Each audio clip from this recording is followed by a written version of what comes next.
안녕하세요. 수지강성교회 안드레 목사입니다. 온라인 신학 강좌 큐티하는 방법 6번째 순서로 묵상이란 무엇인가에 대해서 함께 생각해 보겠습니다. 큐티에 있어서 묵상하기는 본문 읽기가 이루어진 이후에 진행하는 단계입니다. 본문 읽기가 성경에 대한 객관적 이해에 초점이 있다면 묵상하기는 말씀 속에 담겨있는 하나님의 성품과 나를 향한 계획을 깨닫는 데 있습니다. 다시 말해서 묵상은 나의 삶의 변화에 초점이 맞춰져 있다는 것입니다. 묵상이란 단어는 영어로 meditation 혹은 examine이라는 단어를 사용합니다. 그런데 이 두 가지 영어 단어는 각각의 의미의 차이가 있는데 이 단어들은 묵상의 다양한 의미를 소개하는 데 도움을 줍니다. 첫째로 meditation으로서의 묵상입니다. meditation이라는 단어는 약이란 뜻의 메디슨과 같은 어근인 med를 사용합니다. 그렇기 때문에 개념상 이 두 단어는 서로 연결되어 있습니다. 우리가 약을 먹으면 약효가 온몸에 퍼져나갑니다. 이와 마찬가지로 메디테이션으로서의 묵상은 어떤 생각이나 사실이 인간의 내면으로 퍼져서 영향을 미친다는 의미를 가집니다. 그렇기 때문에 말씀 묵상이라는 것은 단순히 성경적 지식이나 정보를 우리가 파악하고 간직하고 있다는 의미로 끝나지 않으며 하나님의 말씀이 마치 약기운처럼 우리의 지성, 감성, 의지를 비롯한 영적인 영역으로까지 퍼져서 영향을 미치는 것을 말합니다. 묵상은 말씀과 함께 우리 안에 하나님의 생기이신 성령님이 들어오시는 사건입니다. 그래서 말씀 묵상을 통해 역사하시는 성령님이 우리의 지적인 부분, 감정적인 부분, 의지적인 부분을 변화시키는 것입니다. 그래서 말씀 묵상을 할 때의 사람은 변화를 경험할 수밖에 없는 것입니다. 둘째로 examine으로서의 묵상입니다. examine이란 단어는 단순히 생각한다는 정도의 의미가 아니라 그 말이 무슨 뜻인지를 찾고 구하고 노력한다는 뜻이 있습니다. 이런 의미에서 examine으로서의 묵상은 우리에게 주신 하나님의 말씀을 잘 깨닫기 위하여 탐구하고 생각한다는 의미가 있습니다.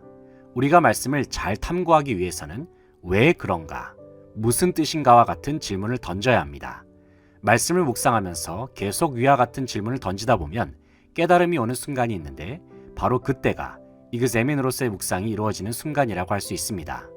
정리하면 examine으로서의 묵상은 하나님의 말씀을 탐구하고 질문을 던지고 깨닫는 모든 과정이라고 할 수 있습니다. 큐티의 전체 단계에서 묵상이 어떤 위치에 있는지를 비교해서 살펴보겠습니다. 만약에 큐티를 만나를 먹는 것에 비유를 한다면 첫 번째인 찬양과 준비 기도는 식욕을 돋우는 것에 해당이 되고 두 번째인 본문 읽기는 만나를 입에 넣는 것에 해당이 됩니다. 세 번째인 묵상은 그 음식을 잘 씹어서 넘기는 것에 해당이 되는데 이때에 큐티를 하는 사람은 말씀을 씹는 과정에서 말씀의 맛을 느끼면서 이런 뜻이었구나 라는 깨달음을 얻게 됩니다. 그러나 묵상하면서 가장 중요한 것은 바로 성령님의 도우심입니다. 즉 묵상은 내가 노력해서 하나님의 뜻을 알아내는 것이 아니라 하나님께 끊임없이 질문을 던지면서 하나님께서 주시는 깨달음을 얻는 시간이라는 것입니다. 하나님은 분명히 깨달음을 주십니다. 그렇기 때문에 우리가 큐티할 때에는 그것을 끝까지 기다리는 것이 중요합니다. 하나님의 말씀이 깨달아지는 그 순간에 하나님의 영이 우리의 모든 존재를 변화시키시고 회복시켜 주실 것입니다. 그러므로 묵상할 때에는 내가 깨닫는 것이 아니라 주님이 깨닫게 하신다는 관점을 끝까지 놓치지 말아야 합니다. 이러한 묵상을 통하여 우리는 결국 삼위일체 하나님이 어떤 분이신지 알게 됩니다. 묵상을 통하여 우리는 하나님의 성품은 어떠한지, 그분의 성품 안에 거하는 나는 어떤 존재인지, 그리고 나는 하나님과 이웃들과 어떤 관계 속에 있는지를 깨닫게 될 것입니다. 이러한 묵상을 통하여 큐티를 하는 독자는 하나님의 얼굴을 구하면서 하나님을 직관적으로 인식하며 하나님을 사랑하는 마음을 품게 됩니다. 결국 묵상의 최종 목적은 하나님과 연합하는 것이며 하나님 사랑 속에 깊이 들어가는 것입니다. 하나님께서 내게 주신 말씀을 종일 묵상하게 되면 그 말씀이 내 안에서 살아 움직이게 되며 그것이 나를 변화시키는 원동력이 됩니다. 지금까지 우리는 묵상이란 무엇인가에 대해서 이야기를 나눠보았습니다. 저는 수지광성교회 안드레 목사였습니다.